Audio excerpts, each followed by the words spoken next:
My cousin's bride slashed all my tires and painted my brand new car because I refused to let her use it at her wedding, so I got her arrested on her big day. I am now very close to my father's side of the family. We were always cold but respectful on each other. We only see each other at weddings and other more important events. There was actually a joke between us. Only weddings and funerals bring us together. This wedding was my cousin's, my father's brother's son. Ironically, I only met his fiancée once, at an aunt's funeral, coming back to the future bride. Must call her Alice. For the life of me, I couldn't say why this woman doesn't like me. I think it has something to do with my job. I'm a graphic designer. I work from home and for some reason, she can't take my job seriously. I remember how she once asked me, Marvin, what is your real job? Don't tell me you earn from drawing on the computer. So, yes, she is now my favorite person. When I received the invitation to the wedding, 5 months later from our first meeting, amazing things happened in my life. I got a very good contract with a publishing house, and finally, after years of savings, I could buy the car of my dreams, a Mercedes-Benz GLC. That's a short background about my family. We are now rich. We all have average salaries and can live comfortably. Now but curiously, this car will be a luxury in their eyes. I knew that from the beginning. I hate answering questions about how I make money from cartoons, but I had no choice. My father's car was broken, and they relied on me to drive them. The wedding took place at the home of the groom's parents, a place where I also grew up.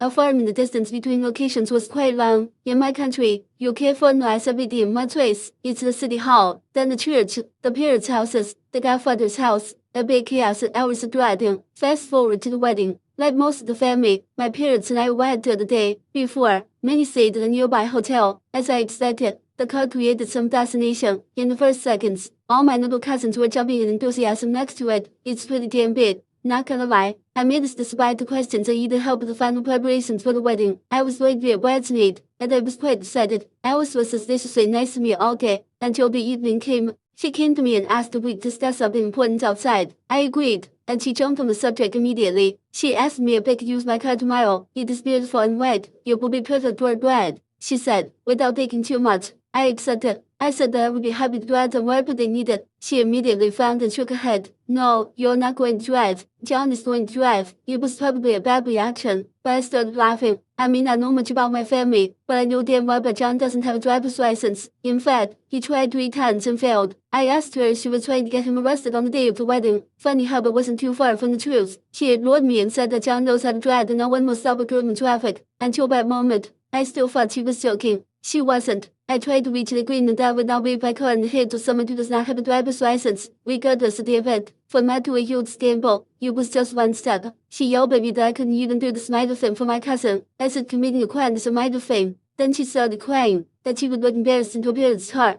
And all for it, on this day of her life. I even offered to leave the car at home and me and my parents to squeeze into the cars about her family numbers. Nothing worked. She didn't want to leave the car behind, but to appear with her at the wedding. Everything seemed so ridiculous to me that I went to my room to sleep. She grabbed the can of beer and threw it at me, screaming that I'm a BCH and I'm not invited to the wedding anymore. I really wanted to leave, but John convinced me to stay and promised me that he would convince Alice to let me drive the car tomorrow. I left it like that and went to bed. On the wedding day, I woke up calmer, eager to find an agreement where everyone would be happy. I took my coffee and muscle yard to check my car and make sure it was clean. Cleaning should be my last concern. All 4 tires were flat. The car paint looked like a drawing of a 3-year-old child, not with colored crayons, but with the stone or something shirt. I couldn't even react. I just blinked and wanted to wake up from a nightmare. I entered the car and checked the recordings on the surveillance cameras. Even though I knew who was the benefits twin, I didn't expect to see her. Alice was so good in the pictures that at one point I even saw the details of her poorly applied false eyelashes. There are no surveillance cameras in this area. She did it in the dark. She must have forgotten or didn't know that there are surveillance cameras in the car as well. I saw red. I don't remember ever being so angry. I didn't care anymore that it was literally her wedding day.